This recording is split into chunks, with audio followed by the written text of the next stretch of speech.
لیکن جہاں تک جو ہے وہ دعا کے آغاز یا اختتام پر درود شریف پڑھنے کی بات ہے تو یہ بات کئی آثار میں بھی ہے اور کئی اقوال بھی ائمہ کے اس پر موجود ہیں اور یہ باعث برکت بھی ہے، تو لہذا بندے کو ضرور جو ہے دعا سے پہلے بھی اور دعا کے بعد بھی درود شریف پڑھنا چاہیے۔ شرعاً فرض یا واجب تو نہیں ہے لیکن بہرحال مستحب ضرور ہے، بلکہ ائمہ نے تو یہاں تک فرمایا کہ دعا کی مثال جو ہے وہ پرندے کی ہے اور درود شریف جو ہے پرندے کا شاہ پر ہے۔ اعلیٰ حضرت امام اہل سنت رحمہ اللہ نے فرمایا کہ عزیز دعا جو ہے وہ طائر کی طرح یعنی پرندے کی طرح ہے اور درود جو ہے شاہ پر ہے، تو کیا پرندہ بھی شاہ پر کے بغیر اڑ سکتا ہے؟ یعنی دعا کی قبولیت کے جو اسباب ہیں ان اسباب میں سے ایک اہم ترین سبب درود شریف پڑھنا ہے کہ بندہ دعا سے پہلے اور دعا کے آغاز میں جو ہے وہ درود شریف پڑھ لے تو اس طرح دعا کے قبول ہونے کا امکان بڑھ جاتا ہے۔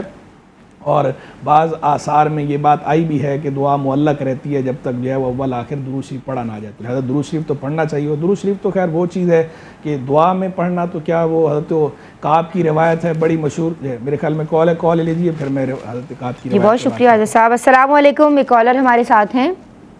وعلیکم السلام جی کیا سوال کرنا چاہتی ہیں؟ خوش آمدید۔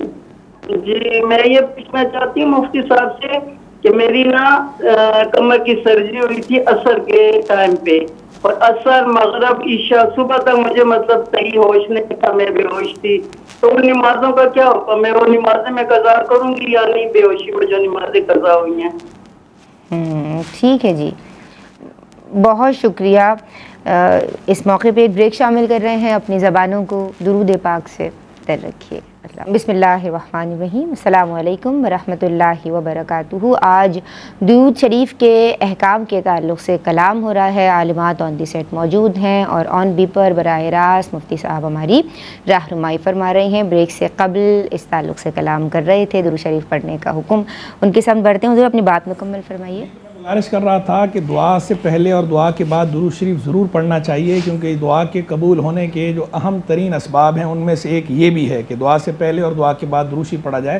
اور اس میں یہ بھی دیکھیں حکمت کا پہلو موجود ہے کہ جب بندہ دعا سے پہلے بھی درود شریف پڑھے گا، دعا کے بعد بھی درود شریف پڑھے گا، تو درود شریف حقیقت میں کیا ہے؟ جیسا کہ میں نے پہلے بتایا کہ درود شریف خود دعا ہے، کہ بندہ دعا مانگتا ہے اللہ سے کہ اللہ اپنے محبوب علیہ الصلوۃ والسلام پہ خاص رحمت نازل فرما۔ تو اب بتائیے اس دعا کے قبول ہونے میں کوئی شک یا شبہ ہے کہ کوئی بندہ اللہ سے یہ دعا مانگے کہ یا اللہ تو اپنے پیارے محبوب پہ نبی کریم علیہ الصلوۃ والسلام پہ خاص رحمت نازل فرما، تو یہ دعا قبول نہیں ہوگی؟ یہ دعا قبول ہی قبول ہے۔ تو اب جب بندہ دعا مانگ رہا ہے اس سے پہلے درود شریف پڑھ رہا ہے یعنی نبی پاک علیہ الصلوۃ والسلام کے لیے دعا مانگ رہا ہے، دعا کے بعد درود شریف پڑھ رہا ہے یعنی نبی پاک علیہ الصلوۃ والسلام کے لیے دعا مانگ رہا ہے، تو اپنی جو اصل مراد مانگ رہا ہے اس سے پہلے بھی دعا مانگی وہ ان بٹوین ہے، اس کے بعد پانے جو مانگی وہ بھی قبول ہونے والی ہے۔ تو کریم اللہ تبارک و تعالیٰ کریم ہے، بلکہ اکرم الاکرمین ہے، اس سے یہ بات بعید ہے اس کی رحمت سے کہ شروع کا حصہ بھی قبول فرما لے، آخر کا حصہ بھی قبول فرما لے اور بیچ والی مراد رد فرما دے۔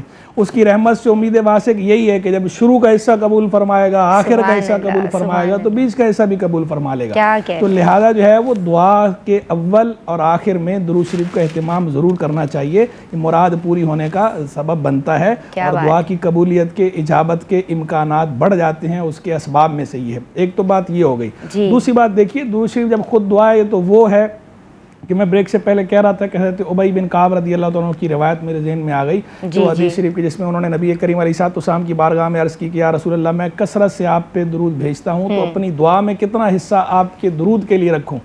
تو حضور جان عالم صلی اللہ تعالی علیہ وآلہ وسلم نے ارشاد فرمایا ما شئت، جو تم چاہو۔ انہوں نے عرض کیا حضور ربع، چوتھائی؟ تو اللہ کے محبوب علیہ الصلوۃ والسلام نے ارشاد فرمایا کہ جو تم چاہو، اگر تم بڑھاؤ تو تمہارے لیے اور اچھا ہے، خیر لک، اگر بڑھاؤ گے تو تمہارے لیے اور اچھا ہے۔